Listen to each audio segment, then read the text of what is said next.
इधर आ जाओ, यहाँ आ जाओ। ये छोटा भाई जितेंद्र अग्रवाल तो प्रदेश बीमार भी। अच्छा ठीक है। ये आपको बहुत सबसे ज़्यादा काम आएंगे। मैं वो लाइन अम्बेडकर वाले हाँ हाँ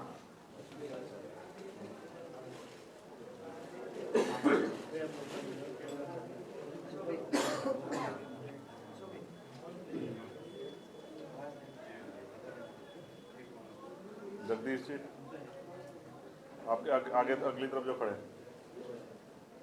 जगदीश जी का स्पेशल छोला ही है। पहले बीएस में बहुत दिन काम किया ना जानता हूँ मैं बहुत नहीं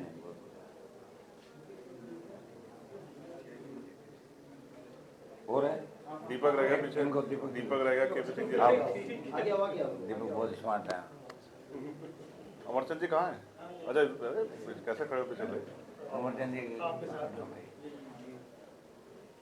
डिसिप्लिन कमेटी का है। ये हम सबके ऊपर है। सबसे जरूरी है। हो गया।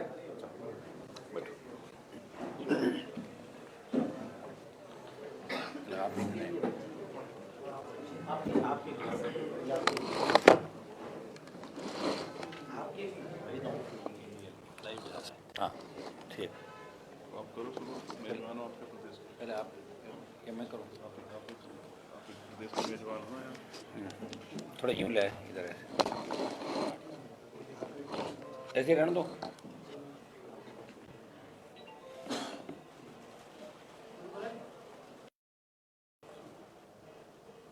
सबसे पहले तो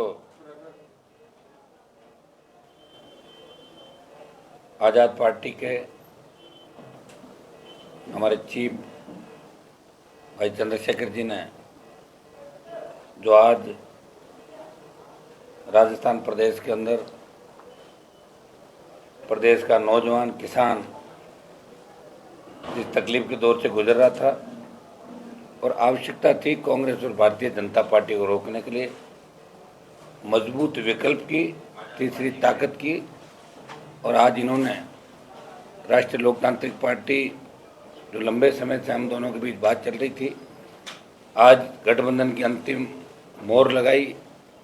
इनको धन्यवाद देता हूं कि राजस्थान के जवान किसान दलित की पीड़ा को समझते हुए इस प्रदेश को इन दोनों पार्टियों से मुक्त करके और किसान जवान दलितों की सरकार राजस्थान में बने और ये गठबंधन लंबे समय तक देश में चले, इसकी ठोस शुरुआत इन्होंने की।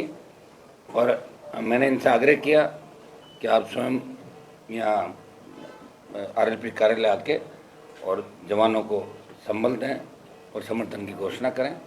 मैं इनको धन्यवाद देता हूँ और हम मिलके राजस्थान में चुनाव लड़ेंगे और मजबूती से राजस्थान का जवान इस बार, जिस तरह पिछली बार 80 लाख वोट कांग्रेस बीजेपी के खिलाफ राजस्थान के अंदर आए थे, जिस तरह का माहौल राजस्थान में रहा, भ्रष्टाचार, पेपर लीक की घटनाएं थे, बजरी माफिया का आतंक, दलितों पर अत्याचार, किसान आत्महत्याएं, नशे की बढ़ती प्रवृत्ति, इस सब में कहीं न कहीं राजस्थान का युवा और किसान बदलाव की तस्वीर देखना चाहता है, उम्मीद रखता है वो। लेकिन कांग्रेस और भारतीय जनता पार्टी जो लंबे समय से शासन के अंदर है, धन बल, बाहुबल और सत्ता के बल के आधार पे वो सच्चाई को कुचलने का प्रयास कर रहे हैं। ऐसे समय में नौजवानों को संगठित होने की आवश्यकता है। नौजवान उम्मीद भी कर रहा था लंबे समय से, ये एक जो राजस्थान लंबे समय से चाह रहा था यहाँ बदलाव हो।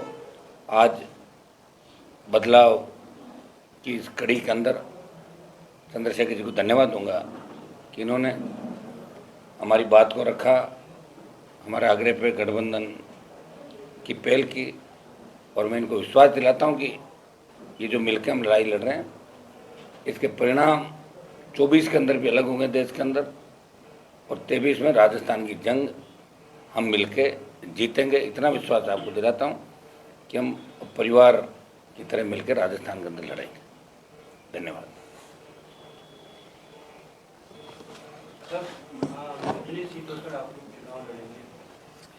देखिए, आज सीटों को लेकर हमारे कोई दिक्कत नहीं की इस तरह की। 200 सीटें राजस्थान के अंदर, और हम चाहेंगे कि जीत कैसे हासिल हो, कैसे जीतें, इस पर मंथन चल रहा है। हमारी पार्टी की जो टीम है यहाँ, इनके प्रभारी सतपाल जी और पार्टी के हमारे विधायकों ने बैठ के काफ़ी इसके अंदर चर्चा भी करी, और करीब करीब सीटों में किसी तरह की हमारी दिक्कत नहीं आएगी। आजाद समाज पार्टी ने कई घोषणाएं कर चुकी है टिकटों की। उसे कोई फर्क नहीं पड़ता। पूरा हम चाहेंगे टिकटों की घोषणा जो करी उसमें कोई हमारे इतना ही टकराना है कहीं भी। हम प्रयास करेंगे कि मिलके इस बार राजस्थान के अंदर जो वोट कांग्रेस बीजेपी के खिलाफ 80 लाख वोट पिछली बार गया, तो 1.5 करोड़ से ज़्यादा बढ़ेगा। वो वोट एक जगह है, उसके अंदर भी ये भी चाहेंगे कोई अन्य दल जो कांग्रेस बीजेपी के खिलाफ हैं, वो अगर हमारे इस मोर्चे में या मुहिम में शामिल होना तो उनका भी हम स्वागत करते हैं। पहली लिस्ट कब तक आ एक लिस्ट आरएलपी पार्टी की, तो एक लिस्ट हम अभी चर्चा कर रहे हैं। एक लिस्ट में हम निकालेंगे लिस्ट, उसकी संख्या करीब 13 से 15 करीब होगी। हम दोनों बात कर रहे हैं, अभी करके उसको निकाल देंगे। उसके बाद हर दिन लिस्ट आएगी।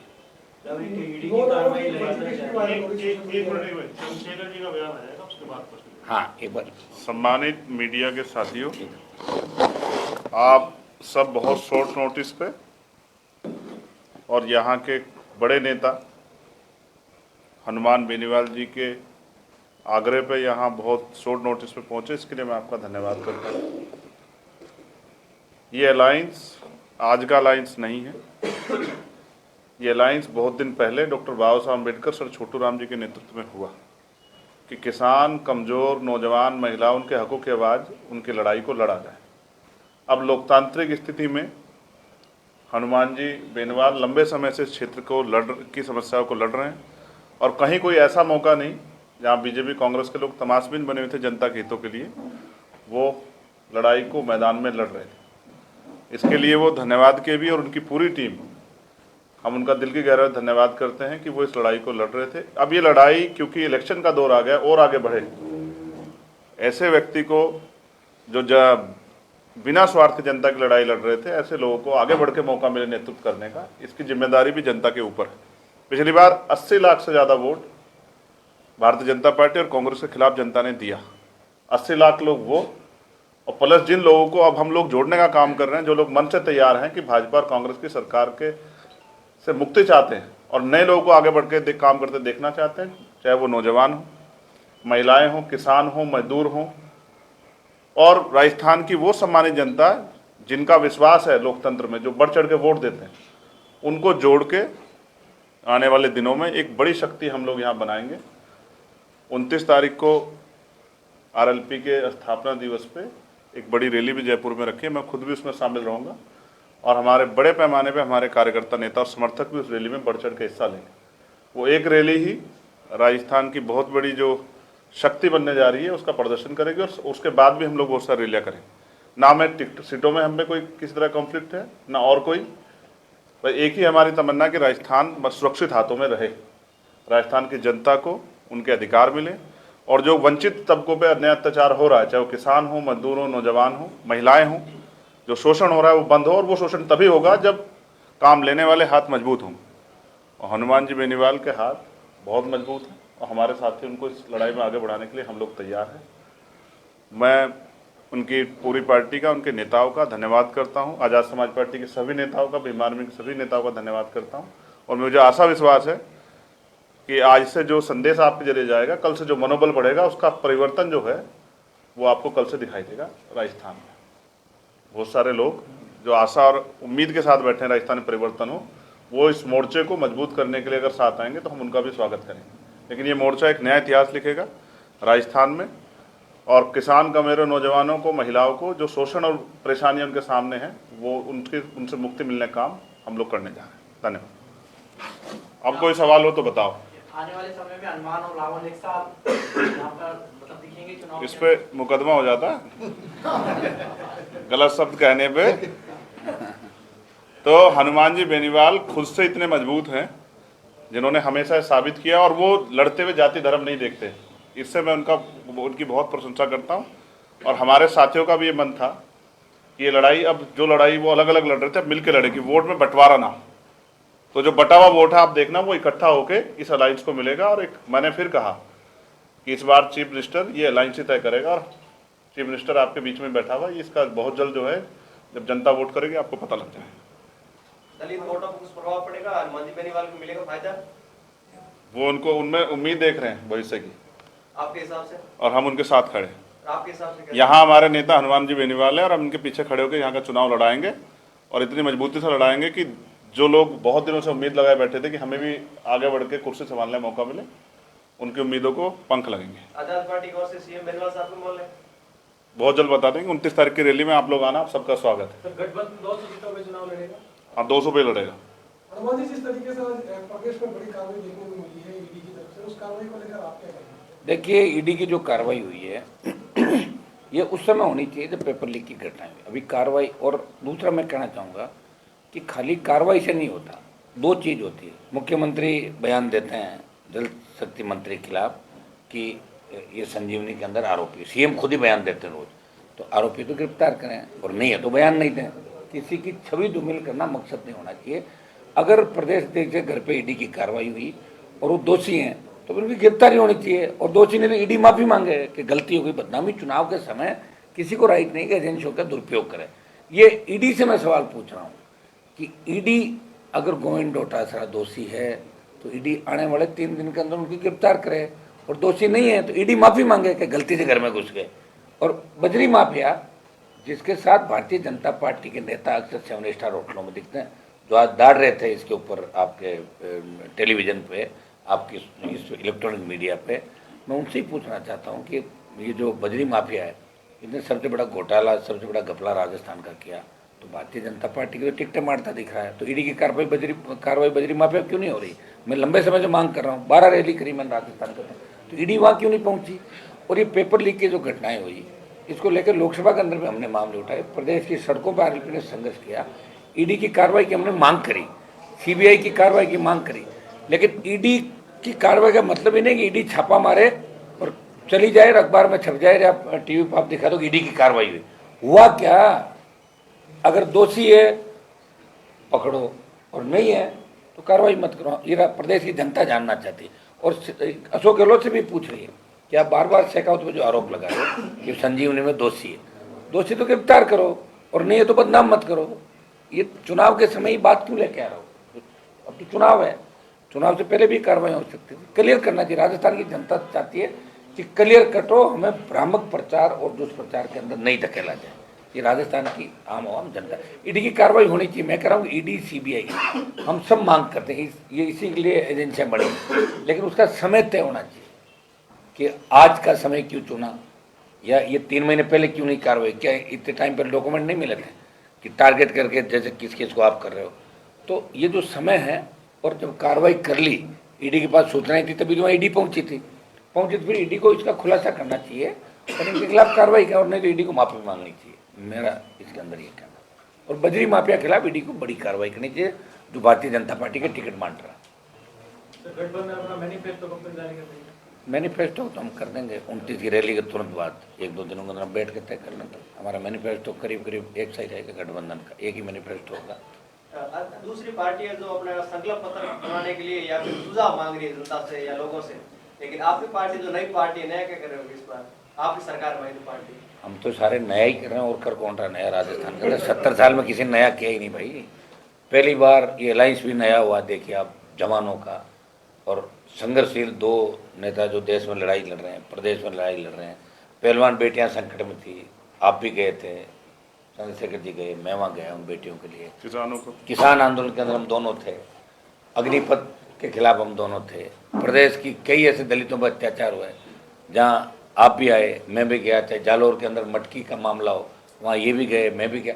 बहुत से किस्से हैं हमने मिलकर लड़ाई लड़ी, और निश्चित रूप से टोल मुक्त राजस्थान, मुफ्त बिजली की जो हमारी मिलकर हम सारा तय करें, जो हमारे मुद्दे हैं, जिसको लेकर आरएलपी का गठन हुआ और जिसको लेकर आज़ाद पार्टी का गठन हुआ, कि हमारे वो मुद्दे जिनको लेकर पार्टियों का गठन हुआ, वो तो रहेंगे ही रहेंगे, कि वो तो हमारे घोषणा पत्र में रहेंगे। उसके अलावा हम बैठ के पेपर लीक की घटनाएं नहीं हो, अपराध नहीं हो, बेमुक्त भ्रष्टाचार मुक्त, एसीबी को और मजबूत किया जाए, सशक्त लोकायुक्त हो।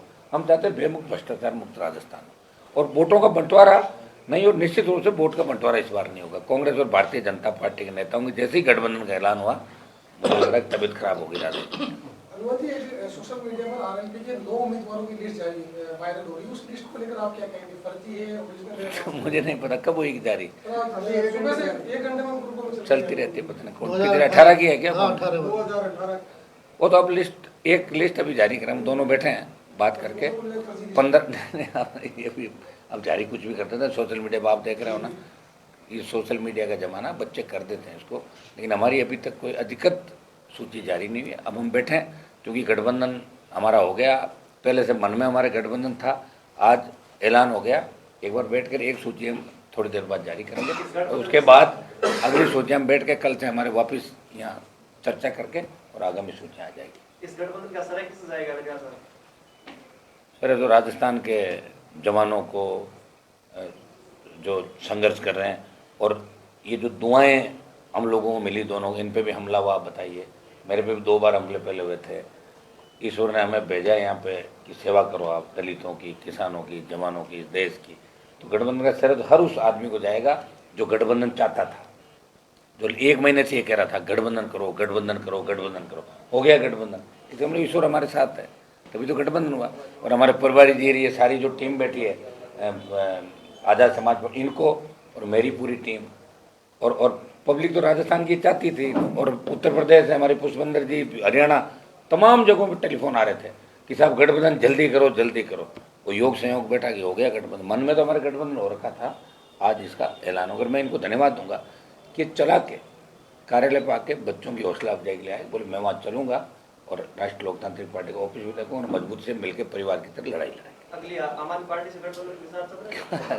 यार अब आप ये तो एक तो बात कर लो। हाँ। थैंक यू, धन्यवाद। राजस्थान के युवा निराश ना हो,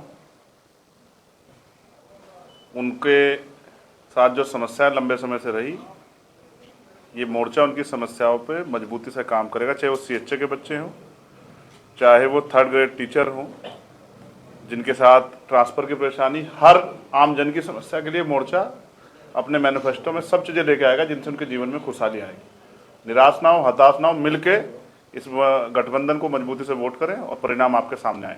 धन्यवाद।